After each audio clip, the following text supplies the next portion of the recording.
લક્ષ્ય ન્યૂઝ, એક નજર, એક લક્ષ્ય. બનાસકાંઠા લોકસભા મતવિસ્તારના માનનીય સંસદ સભ્ય શ્રીમતી જ્ઞાનીબેન ઠાકોર વિરુદ્ધમાં અત્યંત માનહાનિ તેમની તેમજ જુદા જુદા ધર્મ વચ્ચે વૈમનસ્ય ફેલાય, સુલે શાંતિનો ભંગ થાય તેમજ માન્ય જ્ઞાનીબેન ઠાકોરની સુરક્ષા પણ જોખમાય તે રીતે ભારતીય જનતા પાર્ટીના કાર્યકર અને પાટડી ભાજપના આગેવાનો દ્વારા ફેસબુક ઉપર અત્યંત વાંધાજનક પોસ્ટ મૂકતા પાટડી તાલુકામાં કોંગ્રેસના કાર્યકર્તા અને ઠાકોર સમાજમાં જબરદસ્ત આક્રોશની લાગણી ફેલાઈ છે.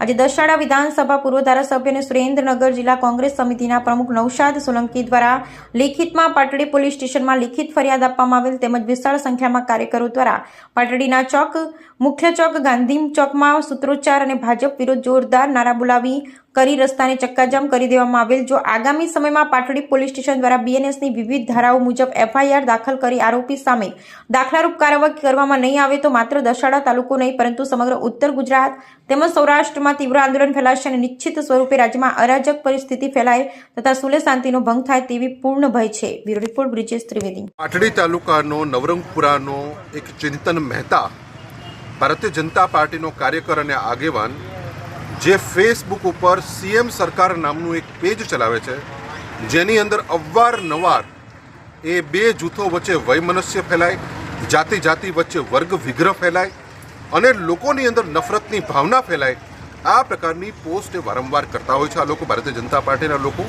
પરંતુ તાજેતરની અંદર જ ગુજરાતની બેન, બનાસની બેન એવી જ્ઞાનીબેન ઠાકોર, જે લોકોની સેવા કરવા માટે હંમેશા પ્રખ્યાત છે, આવા જ્ઞાનીબેન ઠાકોરની વિરુદ્ધમાં એમના ફોટા ઉપર ગદ્દારનો સિક્કો મારી અને એમનું અપમાન થાય, માનહાનિ થાય, હિન્દુઓ અને મુસ્લિમોની લાગણી ભડકાય. આવનાર સમયની અંદર પાટડી શહેરમાં અને અન્ય જગ્યાએ સુલે શાંતિનો ભંગ થાય, આ પ્રકારની હરકત એણે પોતાના પેજ ઉપર કરી છે.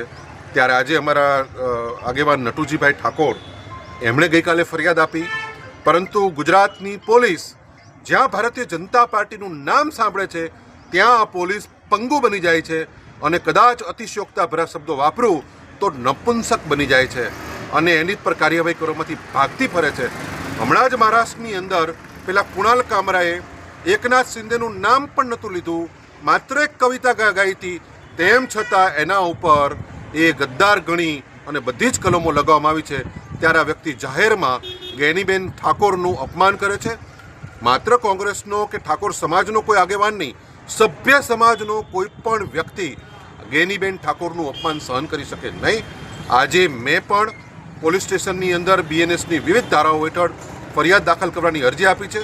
હવે જોવાનું છે ગુજરાત પોલીસને કે એ લોકો ફરિયાદ દાખલ કરે છે કે નહીં, તાત્કાલિક એના ઉપર પગલાં ભરે છે કે નહીં, કે પછી સુલે શાંતિનો ભંગ થાય, આવનાર સમયની અંદર સમાજમાં અરાજકતા ફેલાયની રાહ જોશે અને સમાજની અંદર નફરતના બીજ રોપાય, આ પ્રકારની પરિસ્થિતિની રાહ જોવા માંગે છે. ગુજરાતને એ અનિશ્ચિતતામાં ધકેલવા માંગે છે. આ બધી જ જવાબદારી હવે ભારતીય જનતા પાર્ટી અને ગુજરાત પોલીસની છે.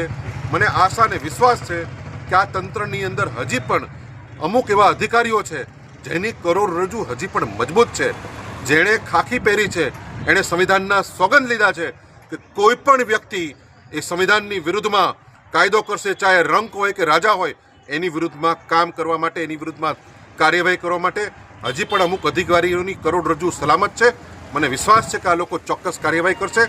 અન્યથા આવનાર સમયની અંદર જે કંઈ પરિસ્થિતિનું નિર્માણ થાય એની સંપૂર્ણ જવાબદારી ગુજરાત પોલીસની, પાટડી પોલીસની અને સુરેન્દ્રનગર જિલ્લા પોલીસની રહેશે.